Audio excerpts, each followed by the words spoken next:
ಎಲ್ರಿಗೂ ನಮಸ್ಕಾರ. ಇವತ್ತು ನಾನು ಉತ್ತರ ಕನ್ನಡ ಜಿಲ್ಲೆಯ ರಮಣೀಯ ಪಟ್ಟಣವೆಂದೇ ಪ್ರಸಿದ್ಧಗೊಂಡಿರುವ ಹೊನ್ನಾವರದ ಬಗ್ಗೆ 3 ಡೇಸ್ ಟ್ರಿಪ್ ಪ್ಲಾನ್ ಅನ್ನ ಹೇಳಲಿಕ್ಕೆ ಹೊರಟಿದ್ದೀನಿ. ಈ ಟ್ರಿಪ್ ಪ್ಲಾನ್ ಅಲ್ಲಿ ನಾನು ಏನೆಲ್ಲ ಕವರ್ ಮಾಡ್ತೀನಿ ಅಂದ್ರೆ ಬಜೆಟ್ ರೂಮ್ಗಳ ಬಗ್ಗೆ ತಿಳ್ಕೊಳ್ಳೋಣ, ಹಾಗೆ ಇಲ್ಲಿ ಊಟ ತಿಂಡಿ ಮಾಡ್ಕೊಳ್ಳಿಕ್ಕೆ ಬೆಸ್ಟ್ ಹೋಟೆಲ್ಗಳು ಎಲ್ಲಿವೆ ಅಂತ ತಿಳ್ಕೊಳ್ಳೋಣ, ಹಾಗೆ ಬೈಕ್ ರೆಂಟಲ್ಸ್ ಬಗ್ಗೆ ಕೂಡ ತಿಳ್ಕೊಳ್ಳೋಣ, ಮತ್ತು ನಿಮ್ಮ ಓನ್ ಟ್ರಾನ್ಸ್ಪೋರ್ಟೇಷನ್ ಹೊರತಾಗಿ ಬೇರೆ ಏನೆಲ್ಲ ಟ್ರಾನ್ಸ್ಪೋರ್ಟೇಷನ್ಗಳ ಮೂಲಕ ನೀವು ಹೊನ್ನಾವರಕ್ಕೆ ರೀಚ್ ಆಗಬಹುದು ಅಂತ ತಿಳ್ಕೊಳ್ಳೋಣ.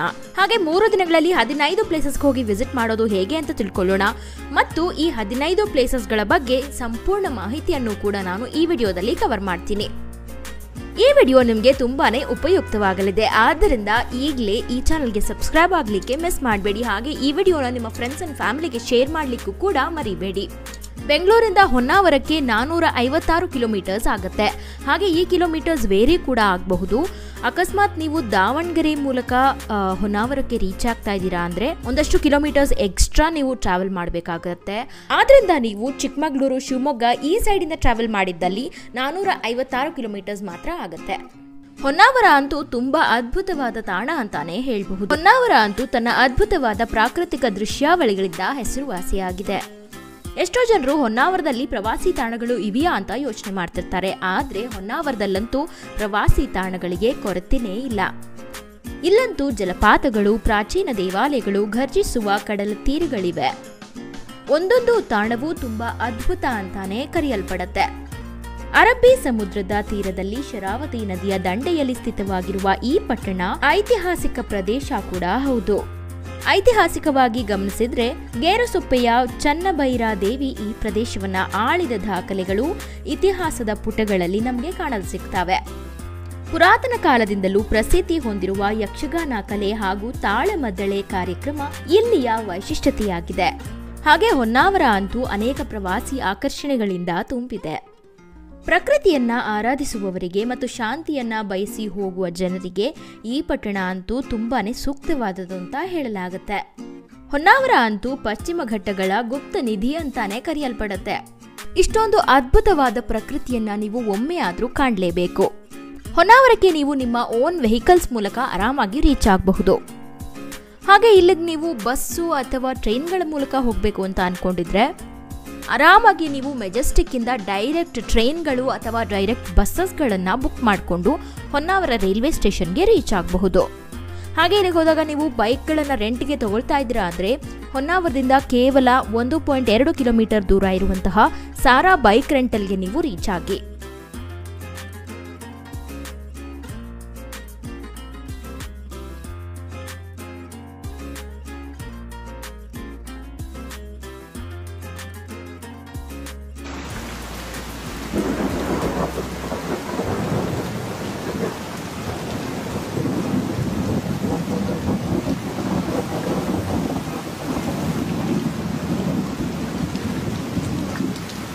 ಹೊನ್ನಾವರದಲ್ಲಿ ಮೊದಲನೇ ದಿವಸ ಹೊನ್ನಾವರದಿಂದ ಕೇವಲ 3.8 ಕಿಲೋಮೀಟರ್ಸ್ ದೂರ ಇರುವಂತಹ ಕಾಸರಗೋಡು ಬೀಚ್ಗೆ ನೀವು ರೀಚ್ ಆಗಿ.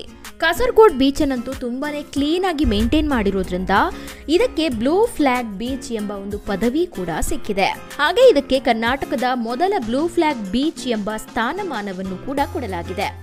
ಕಾಸರಗೋಡು ಬೀಚ್ ಒಂದು ಪರಿಸರ ಸ್ನೇಹಿ ಬೀಚ್ ಆಗಿದ್ದು ಕರ್ನಾಟಕದ ಪ್ರವಾಸೋದ್ಯಮ ಮತ್ತು ಅರಣ್ಯ ಇಲಾಖೆ ಹಾಗೂ ಕಾಸರಗೋಡು ಗ್ರಾಮವು ಒಟ್ಟಾಗಿ ಸೇರಿಕೊಂಡು ಕರ್ನಾಟಕದಲ್ಲಿ ಪರಿಸರ ಪ್ರವಾಸೋದ್ಯಮವನ್ನ ಹೆಚ್ಚಿಸಲು ಮತ್ತು ಎಲ್ಲೆಡೆಯಿಂದ ಪ್ರವಾಸಿಗರನ್ನ ಮೋಡಿ ಮಾಡಲು ಅಭಿವೃದ್ಧಿಪಡಿಸ್ತಾ ಇದೆ. ಇದಾದ್ಮೇಲೆ ಇಲ್ಲಿಂದ ಕೇವಲ 350 ಮೀಟರ್ಗಳಷ್ಟು ದೂರ ಹೋದ್ರೆ ನಿಮಗೆ ಇಕೋ ಬೀಚ್ ಸಿಗತ್ತೆ. ಇಲ್ಲೇ ನಿಮಗೆ ಇಕೋ ಪಾರ್ಕ್ ಕೂಡ ಇರುತ್ತೆ, ನೀವು ಅಲ್ಲೂ ಕೂಡ ವಿಸಿಟ್ ಮಾಡಿ ಬರಬಹುದು. ಅಥವಾ ನಿಮಗೆ ಟೈಮ್ ಸಾಕಾಗೋದಿಲ್ಲ ಅಂದರೆ ಜಸ್ಟ್ ಬೀಚನ್ನು ನೀವು ನೋಡಿಕೊಂಡು ಹಿಂದಿರುಗಬಹುದು. ಇಲ್ಲಿರುವ ಕಾಸರಗೋಡು ಬೀಚನ್ನೇ ಎಕೋ ಬೀಚ್ ಅಂತ ಕರೆಯೋದು, ಆದರೆ ಇಲ್ಲಿ ಎಕೋ ಪಾರ್ಕ್ ಇರೋದ್ರಿಂದ ಇದನ್ನ ಎಕೋ ಬೀಚ್ ಅಂತ ಸಹ ಕರೆಯಲಾಗತ್ತೆ. ಎಕೋ ಬೀಚ್ ಅಂತ ಅಂದರೆ ಪರಿಸರ ಸ್ನೇಹಿ ಬೀಚ್ ಅಂತ. ಈ ಬೀಚನ್ನು ನೋಡಾದ್ಮೇಲೆ ಇಲ್ಲಿಂದ ಕೇವಲ 600 ಮೀಟರ್ಗಳಷ್ಟು ದೂರ ಹೋದ್ರೆ ನಿಮಗೆ ಶರಾವತಿ ಕಾಂಡ್ಲಾ ಮ್ಯಾಂಗ್ರೋವ್ ಬೋರ್ಡ್ ವಾಕ್ ಸಿಗತ್ತೆ. ಈ ಶರಾವತಿ ಕಾಂಡ್ಲಾ ಮ್ಯಾಂಗ್ರೋವ್ ಬೋರ್ಡ್ ವಾಕ್ ಅಂತೂ ಬಹುಶಃ ಹೊನ್ನಾವರದ ಅತ್ಯಂತ ಜನಪ್ರಿಯ ಆಕರ್ಷಣೆಯಾಗಿದೆ. ಇದು ಮ್ಯಾಂಗ್ರೋವ್ ಕಾಡಿನ ಮಧ್ಯದಲ್ಲಿ ಮತ್ತು ಶರಾವತಿ ನದಿಯ ಮೇಲೆ ಬೋರ್ಡ್ ವಾಕ್ ಮೂಲಕ ಹೋಗಬಹುದಾದ ಪ್ರವಾಸಿ ಆಕರ್ಷಣೆಯಾಗಿದೆ. ಶರಾವತಿ ಕಾಂಡ್ಲಾ ಮ್ಯಾಂಗ್ರೋವ್ ಅರಣ್ಯಕ್ಕೆ ಭೇಟಿ ನೀಡುವುದು ಪ್ರಕೃತಿ, ಹಸಿರು ಮತ್ತು ನೀರಿನ ಸಂಯೋಜನೆಯನ್ನ ಅನುಭವಿಸುವ ಅದ್ಭುತ ಅನುಭವವನ್ನ ನಮಗೆ ನೀಡುತ್ತೆ. ಇಲ್ಲಿ ಸುಮಾರು 1 ಕಿಲೋಮೀಟರ್ ಅಷ್ಟು ನೀವು ಬೋರ್ಡ್ ವಾಕ್ ಮಾಡಬಹುದು. ಹಾಗೆ ಇಲ್ಲಿ ಹೋಗಬೇಕಾದ್ರೆ ನೀವು ಟಿಕೆಟ್ ಅನ್ನು ತಗೊಂಡು ಹೋಗಬೇಕಾಗುತ್ತೆ. ಒಬ್ಬರಿಗೆ 10 ರೂಪಾಯಿಂದ 15 ರೂಪಾಯಿ ಚಾರ್ಜ್ ಮಾಡಿ. ಇದಾದ ಮೇಲೆ ಇಲ್ಲಿಂದ 11 ಕಿಲೋಮೀಟರ್ಗಳಷ್ಟು ದೂರ ಇರುವಂತಹ ಅಪ್ಸರಕೊಂಡ ವಾಟರ್ಫಾಲ್ಸ್ಗೆ ನೀವು ರೀಚ್ ಆಗಿ. ಕರ್ನಾಟಕದಲ್ಲಿರುವ ಅಪ್ಸರೆಯರ ಅಪ್ಸರಕೊಂಡಕ್ಕೆ ನೀವು ಭೇಟಿ ನೀಡಬೇಕು ಅಂದ್ರೆ ಹೊನ್ನಾವರಕ್ಕೆ ಬರಬೇಕು. ಈ ಸುಂದರವಾದ ಅಪ್ಸರಕೊಂಡದಲ್ಲಿ ದೇವತೆಗಳು ಸ್ನಾನ ಮಾಡಲು ಇಲ್ಲಿಗೆ ಭೇಟಿ ನೀಡ್ತಿದ್ರು ಅಂತ ಒಂದು ನಂಬಿಕೆ ಇದೆ. ಹಾಗಾಗಿಯೇ ಇಲ್ಲಿನ ಜಲಪಾತವು ತುಂಬಾನೇ ಸ್ವಚ್ಛವಾಗಿ ಹಾಗೂ ಸುಂದರವಾಗಿ ನಮಗೆ ಕಾಣಲು ಸಿಗುತ್ತೆ. ಇಲ್ಲಿ ನಮಗೆ ಉಗ್ರ ನರಸಿಂಹನ ದೇವಾಲಯ, ರಾಮಚಂದ್ರ ಮಠ ಮತ್ತು ದೇವಿಯ ದೇವಾಲಯ ಕೂಡ ಕಾಣಲು ಸಿಗುತ್ತೆ. ಈ ಜಲಪಾತದ ಹೆಸರಿನ ಹಿಂದೆ ಒಂದು ಪುರಾಣ ಇದೆ. ಅದೇನು ಅಂದ್ರೆ, ಹಿಂದೆ ದೇವಲೋಕದ ಅಪ್ಸರೆಯರು ಈ ಕೊಳದಲ್ಲಿ ಜಲಕ್ರೀಡೆ ಮತ್ತು ವಿಶ್ರಾಂತಿಗೋಸ್ಕರ ಬರ್ತಿದ್ರಂತೆ. ಹಾಗಾಗಿಯೇ ಇದನ್ನ ಅಪ್ಸರೆಯರ ಕೊಂಡ ಅಂತ ಕರೆಯಲಾಗ್ತಿತ್ತು. ಹಾಗೆ ಕಾಲ ಉರುಳ್ತಾ ಇದನ್ನ ಅಪ್ಸರಕೊಂಡ ವಾಟರ್ಫಾಲ್ಸ್ ಅಂತಾನೆ ಕರೀತಾ ಇದ್ದಾರೆ. ಸ್ಫಟಿಕ ಸ್ಪಷ್ಟದಂತಹ ಇಲ್ಲಿನ ನೀರು ನಿಮ್ಮನ್ನ ಮಂತ್ರಮುಗ್ಧರನ್ನಾಗಿಸುತ್ತೆ. ಹಾಗೆ ಈ ಕೊಂಡ ತಂಪಾದ ವಾತಾವರಣವನ್ನ ಹೊಂದಿದೆ. ಇಲ್ಲಿ ಸ್ವಲ್ಪ ಹೊತ್ತು ನೀವು ಟೈಮ್ ಸ್ಪೆಂಡ್ ಮಾಡಾದ್ಮೇಲೆ ಇಲ್ಲಿಂದ ಕೇವಲ 3.4 ಕಿಲೋಮೀಟರ್ಗಳಷ್ಟು ದೂರ ಇರುವಂತಹ ಅಪ್ಸರಕೊಂಡ ಬೀಚ್ಗೆ ರೀಚ್ ಆಗಿ. ಇಲ್ಲಿ ಕೊನೆಯದಾಗಿ ನೀವು ಸನ್ಸೆಟ್ ಅನ್ನ ನೋಡಿ ಮೊದಲನೇ ದಿವಸದ ಟ್ರಿಪ್ ಅನ್ನ ಕಂಪ್ಲೀಟ್ ಮಾಡ್ತೀರಾ. ಎರಡನೇ ದಿವಸ ಬೆಳಗ್ಗೆ ನೀವು ಹೊನ್ನಾವರದಿಂದ ಕೇವಲ 600 ಮೀಟರ್ಗಳಷ್ಟು ದೂರ ಇರುವಂತಹ ಶರಾವತಿ ರಿವರ್ ಬ್ಯಾಕ್ ವಾಟರ್ ಬೋಟಿಂಗ್ಗೆ ರೀಚ್ ಆಗಿ. ಇಲ್ಲಿನ ಬ್ಯಾಕ್ ವಾಟರ್ಸ್ ಅಲ್ಲಿ ಬೋಟಿಂಗ್ ಮಾಡೋದೇ ಒಂದು ಅದ್ಭುತ. ಇಲ್ಲಿ ಬೋಟಿಂಗ್ ಮಾಡಲಿಕ್ಕೆ ನೀವು ಚಾರ್ಜಸ್ ಅನ್ನ ಪೇ ಮಾಡಬೇಕಾಗುತ್ತೆ. ಇಲ್ಲಿ ಒಂದು ಬೋಟಿಗೆ 1000 ರೂಪಾಯಿಯನ್ನ ಚಾರ್ಜ್ ಮಾಡ್ತಾರೆ. ನೀವು ಒಬ್ಬರು ಹೋಗಿದ್ದೀರಾ ಅಥವಾ ಇಬ್ಬರೇ ಹೋಗಿದ್ದೀರಾ ಅಂದರೆ ನಿಮಗೆ 1000 ರೂಪಾಯಿ ತುಂಬ ಜಾಸ್ತಿ ಅಂತ ಅನಿಸ್ಬೋದು. ಆದ್ದರಿಂದ ನೀವು ಗ್ರೂಪ್ಗಳ ಮೂಲಕ ಹೋದಲ್ಲಿ ಇಲ್ಲಿಗೆ ಒಬ್ಬರಿಗೆ 200 ರೂಪಾಯಿಯನ್ನ ಚಾರ್ಜ್ ಮಾಡ್ತಾರೆ. ಅಟ್ಲೀಸ್ಟ್ ಒಂದು 4-5 ಜನರು ಹೋಗ್ತಾ ಇದ್ದೀರಾ ಅಂದರೆ ನಿಮಗೆ ದುಡ್ಡು ಉಳಿಯುತ್ತೆ. ಇಲ್ಲಿ ಬೋಟಿಂಗ್ಗೆ ನೀವು ಬೆಸ್ಟ್ ಟೈಮ್ ಯಾವುದು ಅಂತ ಕೇಳೋದಾದರೆ ಸನ್ ರೈಸ್ ಅಂತೂ ಬೆಸ್ಟ್ ಟೈಮ್ ಅಂತಾನೆ ಹೇಳಬಹುದು. ಅಥವಾ ನೀವು ಸನ್ಸೆಟ್ ಟೈಮಲ್ಲೂ ಕೂಡ ಹೋಗಬಹುದು. ಆವಾಗಲೂ ಕೂಡ ನಿಮಗೆ ವ್ಯೂಸ್ ತುಂಬಾ ಅದ್ಭುತವಾಗಿ ಕಾಣಲು ಸಿಗ್ತವೆ. ಇಲ್ಲಿ ಬೋಟಿಂಗ್ ಮಾಡಲಿಕ್ಕೆ ದಿನದ ಮಧ್ಯದಲ್ಲಿ ಹೋದಾಗ ಬಿಸಿಲು ಜಾಸ್ತಿ ಇರುತ್ತೆ ಮತ್ತು ನಿಮಗೆ ಕಂಫರ್ಟಬಲ್ ಫೀಲ್ ಆಗೋದಿಲ್ಲ. ಆದ್ದರಿಂದ ಸನ್ರೈಸ್ ಹೊತ್ತಿಗೆ ನೀವು ಹೋದಾಗ ಇಲ್ಲಿ ಬೋಟಿಂಗ್ ಮಾಡಲಿಕ್ಕೆ ನಿಮಗೆ ಕಂಫರ್ಟ್ ಅನಿಸುತ್ತೆ. ಹಾಗೆ ಬಿಸಿಲು ಕೂಡ ಜಾಸ್ತಿ ಇರೋದಿಲ್ಲ. ಹಾಗೆ ಇಲ್ಲಿ 1.5 ಗಂಟೆ ಬೋಟಿಂಗ್ ಇರುತ್ತೆ. ಇಲ್ಲಿನ ಮಾರ್ಗ ಅಂತೂ ಕಂಪ್ಲೀಟ್ ಆಗಿ ರಮಣೀಯವಾಗಿರುತ್ತೆ ಮತ್ತು ವರ್ಣರಂಜಿತವಾಗಿರುತ್ತೆ. ಹಾಗೆ ವಿಶೇಷವಾಗಿ ಇಲ್ಲಿ ನಾವು ಕಿರಿದಾದ ತೊರೆಗಳನ್ನು ಕೂಡ ಕಾಣಬಹುದು. ಇದಂತೂ ಒಂದು ರಮಣೀಯವಾದ ಸ್ಪಾಟ್ ಅಂತಾನೆ ಹೇಳಬಹುದು. ಯಾಕಂದ್ರೆ ಎರಡೂ ಬದಿಯಲ್ಲಿ ನಮಗೆ ತೆಂಗಿನ ಮರಗಳು ಕಾಣಲು ಸಿಗ್ತವೆ. ಹಾಗೆ ನೀಲಿ ಆಕಾಶ ಅದಂತೂ ತುಂಬಾ ಶಾಂತವಾಗಿ ನಮಗೆ ಕಾಣಲು ಸಿಗುತ್ತೆ. ಹಾಗೆ ನಮ್ಮ ಮುಂದೆ ಹಾದು ಹೋಗುವ ಮೀನುಗಾರರನ್ನು ಕೂಡ ನಾವು ಇಲ್ಲಿ ಕಾಣಬಹುದು ಮತ್ತು ದ್ವೀಪದಲ್ಲಿ ಉಳ್ಕೊಂಡಿರುವ ಜನರನ್ನು ಕೂಡ ನಾವು ಇಲ್ಲಿ ಕಾಣ್ತಾ ಹೋಗ್ತೀವಿ. ಮತ್ತು ಈ ಸ್ಥಳ ಅಂತೂ ಪ್ರಕೃತಿಯೊಂದಿಗೆ ತುಂಬಾ ಸಂಪರ್ಕವನ್ನ ಹೊಂದಿದೆ ಅಂತ ಹೇಳಿದ್ರೆ ತಪ್ಪಾಗೋದಿಲ್ಲ. ಆದ್ರಿಂದ ಇಲ್ಲಿಗೆ ನೀವು ಒಂದ್ಸತಿಯಾದ್ರೂ ಭೇಟಿ ನೀಡಲೇಬೇಕು. ಇದಾದ್ಮೇಲೆ ಇಲ್ಲಿಂದ 28 ಕಿಲೋಮೀಟರ್ಗಳಷ್ಟು ದೂರ ಹೋದ್ರೆ ನಿಮಗೆ ಹೊಸಗೋಡು ಜಲಪಾತ ಸಿಗುತ್ತೆ. ಈ ಹೊಸಗೋಡು ಜಲಪಾತವನ್ನ ಹೊನ್ನಾವರದ ಒಂದು ಗುಪ್ತ ರತ್ನ ಅಂತಾನೆ ಹೇಳಬಹುದು. ಹಾಗೆ ಮತ್ತೊಂದು ಇಂಪಾರ್ಟೆಂಟ್ ವಿಷಯ ಏನು ಅಂದ್ರೆ, ಆದಷ್ಟು ನೀವು ಟ್ರಾವೆಲ್ ಮಾಡುವಾಗ ಗೂಗಲ್ ಮ್ಯಾಪ್ಗಳನ್ನು ಸೇವ್ ಮಾಡಿ ಇಟ್ಕೊಳ್ಳೋದು ಬಹಳ ಮುಖ್ಯವಾಗುತ್ತೆ. ಆಫ್ಲೈನಲ್ಲಿ ಸೇವ್ ಮಾಡ್ಕೊಂಡು ಇಟ್ಕೊಳ್ಳೋದ್ರಿಂದ ನಮಗೆ ಸಿಗ್ನಲ್ ಸಿಗಲಿಲ್ಲ ಅಂದ್ರೂ ರೂಟ್ಗಳು ಮಿಸ್ ಆಗೋದಿಲ್ಲ. ಈ ಸಿಟಿ ಔಟ್ಸ್ಕರ್ಟ್ಸ್ ಅಲ್ಲೆಲ್ಲ ಟ್ರಾವೆಲ್ ಮಾಡುವಾಗ ಸಿಗ್ನಲ್ಗಳು ಅಷ್ಟಾಗಿ ಸಿಗೋದಿಲ್ಲ. ಆವಾಗ ನಮಗೆ ರೂಟ್ ಮಿಸ್ ಆಗೋ ಚಾನ್ಸಸ್ ಬಹಳಷ್ಟು ಇರುತ್ತೆ. ಹಾಗೆ ನಮಗೆ ಕಿಲೋಮೀಟರ್ಸ್ ಜಾಸ್ತಿ ಆದಲ್ಲಿ ಟೈಮ್ ಕೂಡ ವೇಸ್ಟ್ ಆಗುತ್ತೆ ಮತ್ತು ನಾವು ಟ್ರಾವೆಲ್ ಮಾಡಲಿಕ್ಕೂ ಕೂಡ ಮನಸ್ಸಾಗೋದಿಲ್ಲ. ಆದ್ರಿಂದ ನೀವು ಮೊದಲೇನೆ ಎಲ್ಲೆಲ್ಲಿ ಹೋಗಬೇಕು ಅಂತ ಇದ್ದೀರಾ ಆ ಜಾಗಗಳ ರೂಟ್ ಮ್ಯಾಪ್ಗಳನ್ನು ನೀವು ಆಫ್ಲೈನ್ಗೆ ಸೇವ್ ಮಾಡಿ ಇಟ್ಕೊಳ್ಳಿ. ಯಾಕಂದರೆ ನಾವು ಹೋಗುವ ದಾರಿ ನಮಗೆ ಸ್ಪಷ್ಟವಾಗಿ ಗೊತ್ತಿದ್ದಲ್ಲಿ ನಮಗೆ ಭಯ ಆಗೋದಿಲ್ಲ, ಹಾಗೆ ಟೈಮ್ ಕೂಡ ಸೇವ್ ಆಗುತ್ತೆ. ಹಾಗೆ ಈ ಫಾಲ್ಸ್ಗೆ ಹೋಗೋವಾಗೂ ಅಷ್ಟೇ ನಿಮಗೆ ಸಿಗ್ನಲ್ಗಳು ಸಿಗೋದಿಲ್ಲ ಅಷ್ಟಾಗಿ. ಆದ್ದರಿಂದ ನೀವು ಮ್ಯಾಪ್ಗಳನ್ನು ಡೌನ್ಲೋಡ್ ಮಾಡಿಕೊಂಡು ಹೋಗಬಹುದು ಅಥವಾ ಅಲ್ಲಿನ ಸ್ಥಳೀಯರನ್ನು ನೀವು ಕೇಳಿಕೊಂಡು ಹೋಗಬಹುದು ಈ ಫಾಲ್ಸ್ ಹತ್ರಕ್ಕೆ. ಹಾಗೆ ಹೊಸಗೋಡು ಗ್ರಾಮವನ್ನು ನೀವು ರೀಚ್ ಆಗ್ತಾ ಇದ್ದ ಹಾಗೆ ಅಲ್ಲಿಂದ ಒಂದು ಹೊಳೆಯನ್ನು ನೀವು ಪಾಸ್ ಆಗಬೇಕು. ಅಲ್ಲಿಂದ ನಂತರ ಸ್ವಲ್ಪ ನೀವು ಟ್ರೆಕ್ಕಿಂಗ್ ಮಾಡಾದಮೇಲೆ ನಿಮಗೆ ವಾಟರ್ ಫಾಲ್ಸ್ ಸಿಗೋದು. ಆದಷ್ಟು ನೀವು ಮಳೆಗಾಲದಲ್ಲಿ ಇಲ್ಲಿಗೆ ವಿಸಿಟ್ ಮಾಡಬೇಡಿ. ಇಲ್ಲಿ ಒಂದು ಹೊಳೆ ಇದೆ, ಆ ಹೊಳೆ ತುಂಬಾ ರಭಸವಾಗಿ ಹರಿತಾ ಇರುತ್ತೆ. ಸೊ ಆದ್ದರಿಂದ ನೀವು ಪೋಸ್ಟ್ ಮಾನ್ಸೂನ್ ಸೀಸನಲ್ಲಿ ಇಲ್ಲಿಗೆ ವಿಸಿಟ್ ಮಾಡೋದು ಬಹಳ ಉಪಯುಕ್ತವಾಗುತ್ತೆ ನಿಮಗೆ. ಇಲ್ಲಿಗೆ ನೀವು ಆಲ್ಮೋಸ್ಟ್ 2ರಿಂದ 3 ಕಿಲೋಮೀಟರ್ಗಳಷ್ಟು ಟ್ರೆಕ್ಕಿಂಗನ್ನು ಮಾಡಬೇಕಾಗುತ್ತೆ. ಅದಾದಮೇಲೆ ನಿಮಗೆ ಫಾಲ್ಸ್ ಕಾಣಲು ಸಿಗುತ್ತೆ. ಯಾವತ್ತೇ ಆಗಲಿ ನೀವು ಜಲಪಾತಗಳಿಗೆ ಭೇಟಿ ನೀಡುವಾಗ ತುಂಬ ಎಚ್ಚರಿಕೆಯಿಂದ ಹೆಜ್ಜೆಯನ್ನು ಇಡಬೇಕಾಗುತ್ತೆ. ಯಾಕಂದರೆ ಅಲ್ಲಿ ಪಾಚಿ ಕಟ್ಟಿರುವಂತಹ ಕಲ್ಲುಗಳು ಸಾಕಷ್ಟು ಇರ್ತವೆ. ಆದ್ದರಿಂದ ನೀವು ಜಾರೋ ಚಾನ್ಸಸ್ ಜಾಸ್ತಿ ಇರುತ್ತೆ. ಸೊ ನೀವು ನಿಧಾನಕ್ಕೆ ನಡ್ಕೊಂಡು ಹೆಜ್ಜೆಗಳನ್ನು ದೃಢವಾಗಿ ಇಡಿ. ಇದಾದಮೇಲೆ ಇಲ್ಲಿಂದ ನೀವು 28 ಕಿಲೋಮೀಟರ್ಗಳಷ್ಟು ದೂರ ಹೋದರೆ ಪವಿನ ಕುರ್ವ ಹ್ಯಾಂಗಿಂಗ್ ಬ್ರಿಡ್ಜ್ ಸಿಗುತ್ತೆ. ಈ ಪವಿನ ಕುರ್ವ ಹೊನ್ನಾವರ ಪಟ್ಟಣದ ಉತ್ತರ ಪ್ರದೇಶದಲ್ಲಿ ಇರೋದು. ಹಾಗೆ ಇದು ಬಡಗಣಿ ಎಂಬ ನದಿಯಿಂದ ಮುಖ್ಯ ಭೂಮಿಯಿಂದ ಬೇರ್ಪಟ್ಟಿದೆ. ಹೀಗಾಗಿಯೇ ಇಲ್ಲಿನ ಸ್ಥಳೀಯರಿಗೆ ದಾಟಲು ಮತ್ತು ತಮ್ಮ ಮನೆಗಳಿಗೆ ತಲುಪಲು ಈ ಹ್ಯಾಂಗಿಂಗ್ ಬ್ರಿಡ್ಜ್ ಅನ್ನ ಕಟ್ಟಲಾಗಿದೆ. ಹಾಗೆ ಈ ಬ್ರಿಡ್ಜ್ ಮೇಲೆ 2 ವೀಲರ್ಸ್ ಮತ್ತು ಆಟೋಗಳು ಕೂಡ ಹೋಗ್ತವೆ.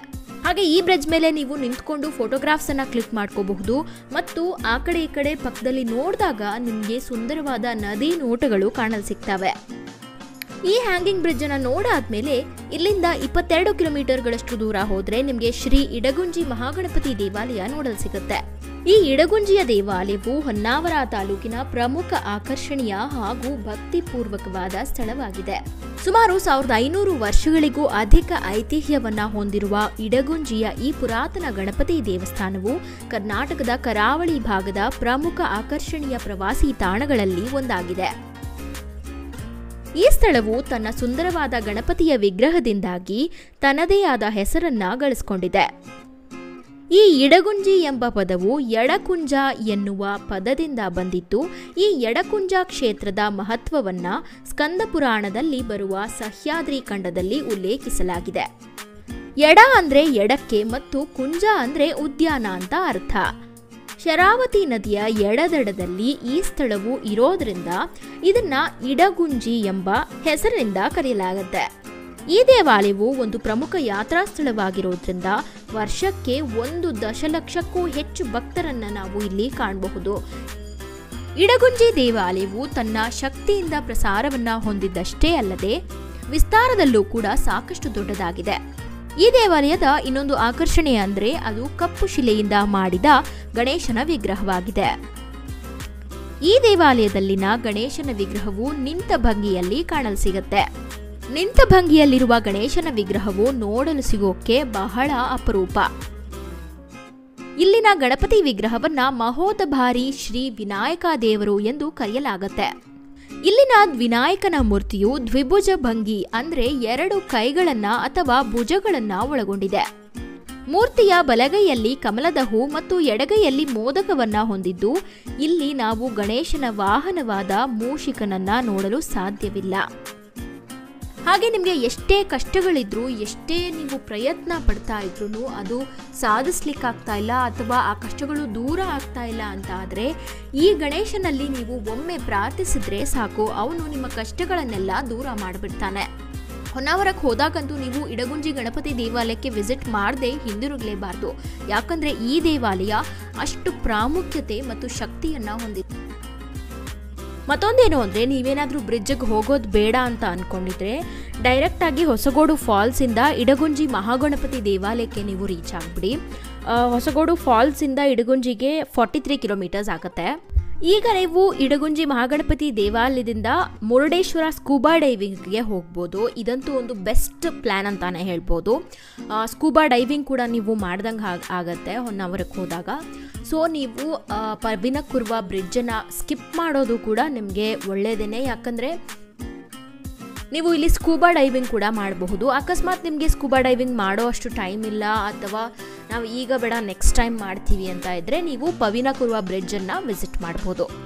ಮುರುಡೇಶ್ವರದಲ್ಲಿ ನೀವು ಟೆಂಪಲನ್ನು ನೋಡಿಕೊಂಡು ಇಮಿಡಿಯೇಟಾಗಿ ಸ್ಕೂಬಾ ಡೈವಿಂಗ್ ಮಾಡಬೇಕು ಅಂತ ಇದ್ದರೆ ಒಬ್ಬರಿಗೆ ಇಲ್ಲಿ 3000 ರೂಪಾಯಿನ ಚಾರ್ಜ್ ಮಾಡ್ತಾರೆ. ಇಲ್ಲಿರುವಂತಹ ನೇತ್ರಾಣಿ ರೀಫ್ ಅಡ್ವೆಂಚರ್ಸ್ಗೆ ನೀವು ಕಾಲ್ ಮಾಡಿ ಡೈರೆಕ್ಟಾಗಿ ಆನ್ಲೈನಲ್ಲೇ ಬುಕ್ ಮಾಡ್ಕೊಳ್ಬಹುದು. ಇವರು 30 to 40 ಮಿನಿಟ್ಸ್ವರೆಗೂ ಡೈವಿಂಗನ್ನು ಮಾಡಿಸ್ತಾರೆ ಅಂಡರ್ ವಾಟರ್. ಇದೊಂದು ಒಳ್ಳೆ ಎಕ್ಸ್ಪೀರಿಯನ್ಸ್ ಅಂತ ಹೇಳ್ಬೋದು. ಹೊನ್ನಾವರಕ್ಕೆ ಹೋದಾಗ ಸ್ಕೂಬಾ ಡೈವಿಂಗ್ ಮಾಡದೆ ನೀವು ಹಿಂದಿರುಗಲೇಬೇಡಿ. ಯಾಕಂದರೆ ಈ ಡೈವಿಂಗ್ ನಿಮ್ಮ ಲೈಫಲ್ಲೇ ಒಂದು ಒಳ್ಳೆ ಎಕ್ಸ್ಪೀರಿಯನ್ಸನ್ನು ಕೊಡುತ್ತೆ.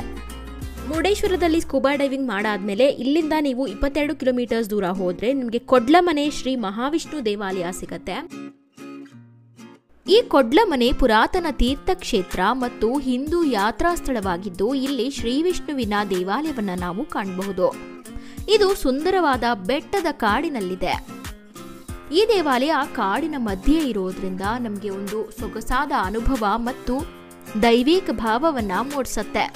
ಈ ದೇವಾಲಯಕ್ಕೆ ಹೋಗೋ ದಾರಿಲಿ ನಮಗೆ ಕಿರಿದಾದ ತೊರೆಗಳು ಕಾಣಲು ಸಿಗ್ತವೆ. ಅದನ್ನೆಲ್ಲ ದಾಟ್ಕೊಂಡು ನಾವು ಈ ದೇವಾಲಯವನ್ನ ರೀಚ್ ಆಗಬೇಕು. ಸ್ಥಳೀಯ ದಂತಕಥೆಗಳ ಪ್ರಕಾರ ಶತಮಾನಗಳ ಹಿಂದೆನೆ ದಟ್ಟವಾದ ಕಾಡಿನ ಮಧ್ಯದಲ್ಲಿ ಈ ದೇವಾಲಯವನ್ನ ಕಂಡುಹಿಡಿಯಲಾಯಿತು ಅಂತ ಹೇಳಲಾಗುತ್ತೆ.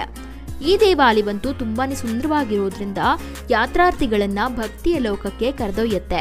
ಬ್ರಹ್ಮಾಂಡದಲ್ಲಿ ಇಂತಹ ಸ್ಥಳ ಇನ್ನೊಂದಿಲ್ಲ ಅಂತ ಹೇಳಬಹುದು. ಅಷ್ಟು ಸುಂದರವಾದ ಎಕ್ಸ್ಪೀರಿಯನ್ಸ್ ನಿಮ್ಮದಾಗತ್ತೆ. ಇಲ್ಲಿಗೆ ನಿಮ್ಮ ಸೆಕೆಂಡ್ ಡೇ ಟ್ರಿಪ್ ಕಂಪ್ಲೀಟ್ ಆಗತ್ತೆ. 3ನೇ ದಿವಸ ಬೆಳಗ್ಗೆ ನೀವು ಹೊನ್ನಾವರದಿಂದ 36 ಕಿಲೋಮೀಟರ್ಗಳಷ್ಟು ದೂರ ಇರುವಂತಹ ಗೇರುಸೊಪ್ಪೆ ಚತುರ್ಮುಖ ಬಸದಿಗೆ ರೀಚ್ ಆಗಿ. ಗೇರುಸೊಪ್ಪ ಬಳಿ ಆಳವಾದ ಅರಣ್ಯ ಪ್ರದೇಶದೊಳಗಡೆ ಇರುವ ಪುರಾತನ ಜೈನ ದೇವಾಲಯವಿದು.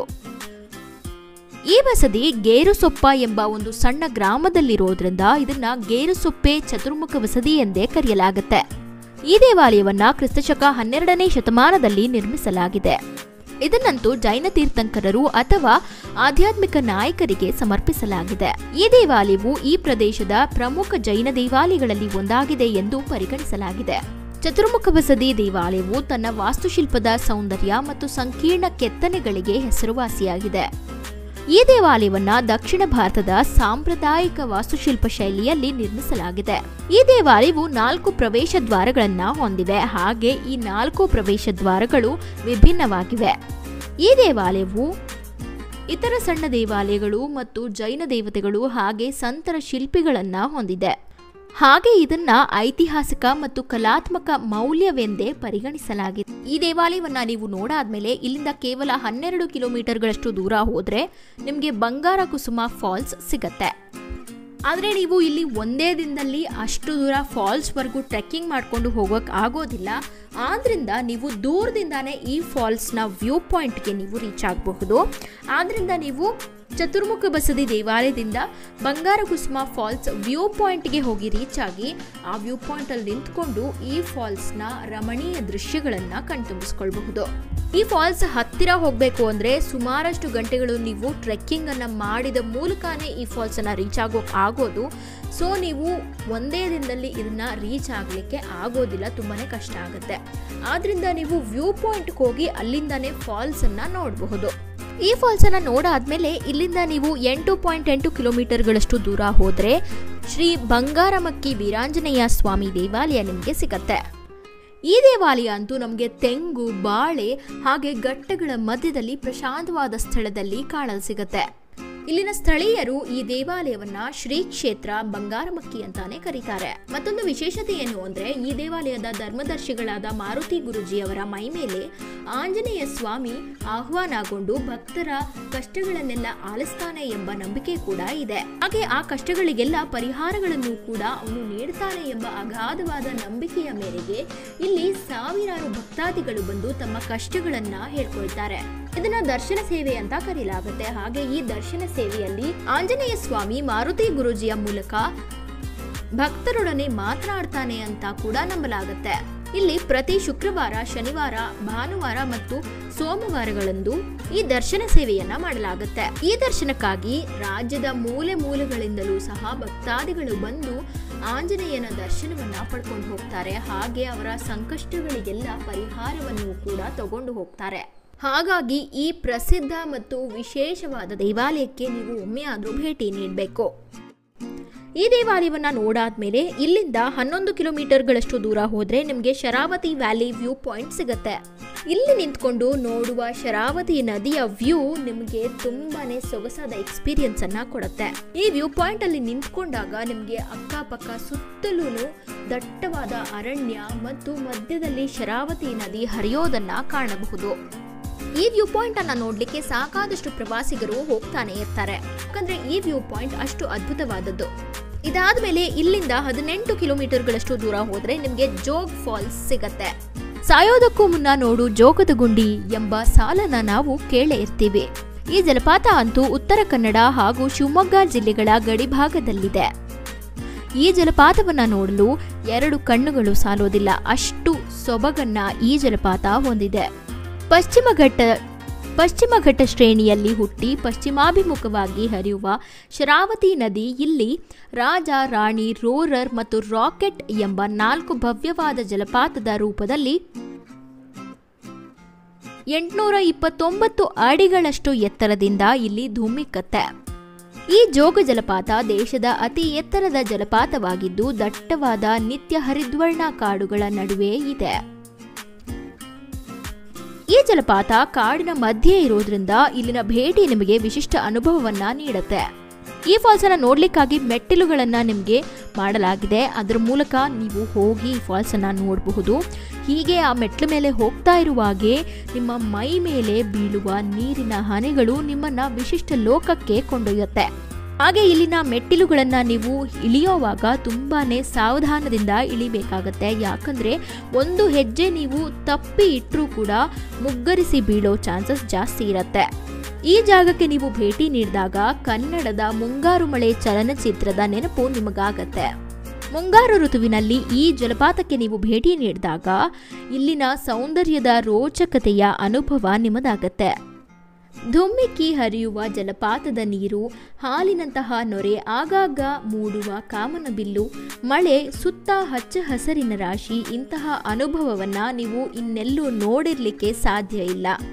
ಹಾಗೆ ನೀವೇನಾದ್ರೂ ಚಳಿಗಾಲದಲ್ಲಿ ಇಲ್ಲಿಗೆ ಭೇಟಿ ನೀಡಿದ್ರೆ ತುಂಬಾನೇ ಸೊಗಸಾಗಿ ನಿಮಗೆ ಜೋಗ ಕಾಣುತ್ತೆ. ಯಾಕಂದ್ರೆ ಚಳಿಗಾಲದಲ್ಲಿ ಇಲ್ಲಿ ಮಂಜಿನ ಹೊದಕೆ ಜಲಪಾತವನ್ನ ಇನ್ನೂ ಆಕರ್ಷಿತಗೊಳಿಸುತ್ತೆ. ಜೊತೆಗೆ ಇಲ್ಲಿ ಮಲೆನಾಡಿನ ಸೌಂದರ್ಯ ಸವಿಯೋದಕ್ಕಾಗಿ ಚಳಿಗಾಲ ತುಂಬಾ ಸೂಕ್ತ. ಈ ಜೋಗ ಜಲಪಾತವನ್ನ ಗೇರುಸೊಪ್ಪ ಜಲಪಾತ ಎಂದು ಕೂಡ ಕರೆಯಲಾಗುತ್ತೆ. ಯಾಕಂದ್ರೆ ಈ ಜಲಪಾತ ಗೇರುಸೊಪ್ಪ ಪ್ರದೇಶದಲ್ಲಿರೋದ್ರಿಂದ. ಈ ಜಲಪಾತ ನಮ್ಮ ದೇಶದ ಅತಿ ಎತ್ತರದ ಜಲಪಾತವಾಗಿದೆ. ಈ ಜಲಪಾತದ ವೈಶಿಷ್ಟ್ಯತೆ ಏನು ಅಂದ್ರೆ ಇಲ್ಲಿ ನೀರು ನೇರವಾಗಿ ನೆಲಕ್ಕೆ ಧುಮ್ಮಿಕ್ಕತ್ತೆ, ನಡುವೆ ಬಂಡೆಗಳ ಮೇಲೆ ಹರಿಯೋದಿಲ್ಲ. ಹೀಗಾಗಿ ಇದರ ಸೌಂದರ್ಯ ಇನ್ನಷ್ಟು ಸೊಗಸು. ಇಲ್ಲಿಗೆ ಭೇಟಿ ನೀಡಲಿಕ್ಕೆ ಉತ್ತಮ ಸಮಯ ಯಾವುದು ಅಂತ ನೀವು ಕೇಳೋದಾದ್ರೆ ಆಗಸ್ಟ್ನಿಂದ ಡಿಸೆಂಬರ್ ತಿಂಗಳುಗಳ ಮಧ್ಯದಲ್ಲಿ ನೀವು ಭೇಟಿ ನೀಡಬಹುದು. ಯಾಕಂದ್ರೆ ಆಗ ಜೋಗ ಜಲಪಾತ ಮೈದುಂಬಿ ಹರಿತಾ ಇರುತ್ತೆ. ಇಲ್ಲಿಗೆ ನಿಮ್ಮ 3rd ಡೇ ಟ್ರಿಪ್ ಕೂಡ ಕಂಪ್ಲೀಟ್ ಆಗುತ್ತೆ. ನಾನು ಈಗಾಗಲೇ ಹೇಳಿದ ಹಾಗೆ ನಿಮಗೆ ಹೊನ್ನಾವರಕ್ಕೆ ಹೋದಾಗ ರೂಮ್ಗಳ ಬಗ್ಗೆ ತಿಳಿಸ್ಕೊಡ್ತೀನಿ ಅಂತ ಹೇಳಿದ್ದೆ. ಹೊನ್ನಾವರದಿಂದ ಕೇವಲ 2 ಕಿಲೋಮೀಟರ್ಗಳಷ್ಟು ದೂರ ಇರುವಂತಹ ಟ್ರಿನಿಟಿ ವಿಲ್ಲಾಗೆ ನೀವು ರೀಚ್ ಆಗಬಹುದು. ಇಲ್ಲಿ ಒಬ್ಬರಿಗೆ 1200 ರುಪೀಸನ್ನ ಚಾರ್ಜ್ ಮಾಡ್ತಾರೆ. ಮತ್ತೊಂದು ರೂಮ್ ಹೊನ್ನಾವರದಿಂದ 5.7 ಕಿಲೋಮೀಟರ್ಗಳಷ್ಟು ದೂರ ಇರುವಂತಹ ಶ್ರೀಕುಮಾರ್ ರೆಸಿಡೆನ್ಸಿಗೆ ನೀವು ರೀಚ್ ಆಗಬಹುದು. ಇಲ್ಲಿ ಒಬ್ಬರಿಗೆ 1500 ರುಪೀಸನ್ನ ಚಾರ್ಜ್ ಮಾಡ್ತಾರೆ. ಮತ್ತೊಂದು ರೂಮ್ JFZ ಹೋಮ್ ಸ್ಟೇ ಅಂತ ಹೊನ್ನಾವರದಿಂದ 3.7 ಕಿಲೋಮೀಟರ್ಗಳಷ್ಟು ದೂರ ಇದೆ. ಇಲ್ಲಿ ಒಬ್ಬರಿಗೆ 2600 ರುಪೀಸನ್ನ ಚಾರ್ಜ್ ಮಾಡ್ತಾರೆ. ಹಾಗೆ ನಾನು ಹೇಳ್ತಾ ಇರುವಂತಹ ಪ್ರೈಸ್ ರೇಂಜಸ್ ಎಲ್ಲ ಡಿಫರ್ ಆಗುತ್ತೆ. ಸೀಸನ್ಸ್ಗೆ ತಕ್ಕ ಹಾಗೆ ಚೇಂಜ್ ಆಗ್ತವೆ. ನೀವು ಆದಷ್ಟು 2 ತಿಂಗಳು ಮುಂಚೆನೇ ರೂಮ್ಗಳನ್ನು ಬುಕ್ ಮಾಡ್ಕೊಳ್ಳೋದ್ರಿಂದ ಪ್ರೈಸ್ಗಳೆಲ್ಲ ಕಡಿಮೆ ಇರ್ತವೆ. ಹೊನ್ನಾವರಕ್ಕೆ ಹೋದಾಗ ನೀವು ಊಟ ತಿಂಡಿ ಮಾಡಲಿಕ್ಕೆ ಹೋಟೆಲ್ಗಳನ್ನು ಹುಡುಕ್ತಾ ಇದ್ರೆ ಹೊನ್ನಾವರದಿಂದ ಕೇವಲ 450 ಮೀಟರ್ಗಳಷ್ಟು ದೂರ ಇರುವಂತಹ ಉಡುಪಿ ಗಾರ್ಡನ್ ಪ್ಯೂರ್ ವೆಜ್ ರೆಸ್ಟೋರೆಂಟ್ಗೆ ನೀವು ರೀಚ್ ಆಗಬಹುದು. ಇನ್ನೊಂದು ಹೊನ್ನಾವರದಿಂದ 1.1 ಕಿಲೋಮೀಟರ್ ದೂರ ಇರುವಂತಹ ಬಾಬಾಸ್ ಕೆಫೆಗೆ ನೀವು ರೀಚ್ ಆಗಬಹುದು. ಕೊನೆಯದಾಗಿ ಹೊನ್ನಾವರದಿಂದ 500 ಮೀಟರ್ಗಳಷ್ಟು ದೂರ ಇರುವಂತಹ ರೋಮನ್ಸಿಯಾ ಫ್ಯಾಮಿಲಿ ರೆಸ್ಟೋರೆಂಟ್ಗೆ ನೀವು ರೀಚ್ ಆಗಬಹುದು. ಇದಾಗಿತ್ತು ಇವತ್ತಿನ ಮಾಹಿತಿ. ಈ ಮಾಹಿತಿಗಳೆಲ್ಲ ನಿಮಗೆ ಉಪಯುಕ್ತವಾದಲ್ಲಿ ಈ ವಿಡಿಯೋನ ನಿಮ್ಮ ಫ್ರೆಂಡ್ಸ್ ಅಂಡ್ ಫ್ಯಾಮಿಲಿಗೆ ಶೇರ್ ಮಾಡಲಿಕ್ಕೆ ಮಿಸ್ ಮಾಡಲೇಬೇಡಿ. ಯಾಕಂದ್ರೆ ಈ ವಿಡಿಯೋ ಅವರಿಗೆ ತುಂಬಾನೇ ಉಪಯುಕ್ತವಾಗುತ್ತೆ.